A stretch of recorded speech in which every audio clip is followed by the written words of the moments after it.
It's no secret that the entire MAGA movement has, of course, been pretty terrible for the Republican Party, and in the last about year and a half, it has hurt them dramatically. It hurt them in last year's midterms, it hurt them in this year's off-year elections, it's hurt them in special elections, it's killing them in fundraising right now. So the question is, can the Republican Party survive the influence of the MAGA movement? In fact, that's a question one of our viewers asked. Here's the question from user Jen for Kindness. Jen for Kindness asks, I really don't see the Republican Party surviving the MAGA movement or cult. I am a Democrat. However, I fear what would happen if the Republicans lose enough power so that they're no longer a major party. I feel like it could be years before one or hopefully more strong political parties emerge. Yes, the Democrats would get a lot done, but without any real opposition, I fear what would happen. What do you think? It's a great question. And yeah, I agree with you. You know, the MAGA movement is, of course, ripping the Republican Party apart. And not in a good way, right? We kind of needed the Republican Party to just fizzle out on its own, not effectively split into two factions where you have the moderate, mediocre Republicans versus the extreme authoritarian fringe, which is the MAGA movement. So what would likely happen in that scenario is not that the party would just disappear forever, but would likely split in two. And that may be the best thing, because then you would have your traditional Republicans who are just horrible on policy versus your extreme fringe that's horrible on policy and horrible with everything. So that party probably wouldn't last too long because you're not going to find widespread support for that, especially if there is a moderate Republican alternative. But I used to also fall into this trap that we need the opposition party to the Democrats. No, we don't. No. I mean, a couple years ago, I was saying the same thing too. Like we need, you know, both. We don't though. We really genuinely don't.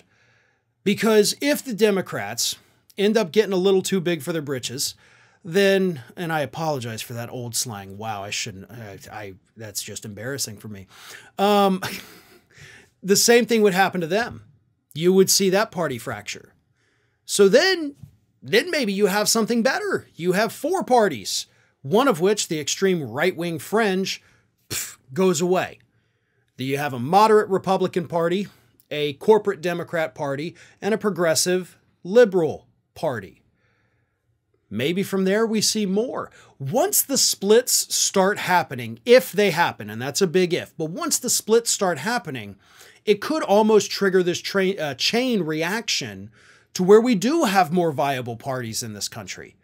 You know, right now, if you really want your vote to make a difference, you have to shoehorn yourself into either being a Democrat or a Republican. That's it. Well, most of us, even myself, and I am a registered Democrat, have been since I was 18 years old, but there's lots of things with the Democratic Party I don't like. But still, with all of the available options, I identify most with them. That's who I vote for. That's who I'm registered with. If I had money, that's who I'd give money to, maybe. But that's what it is. Now, if there were a different party that maybe not only had more of my core beliefs, but also had a shot in hell of winning, I'd go over there. Listen, I don't dislike a lot of what the Green Party says. I agree with them on a hell of a lot of issues.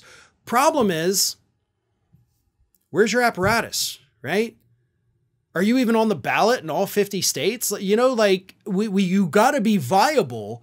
And a lot of people will counter that argument and say, well, Farron, they can't be viable if people like you are refusing to join. It's not on me. It's not on me. Don't put that shit on me. It's on them. They got to do better.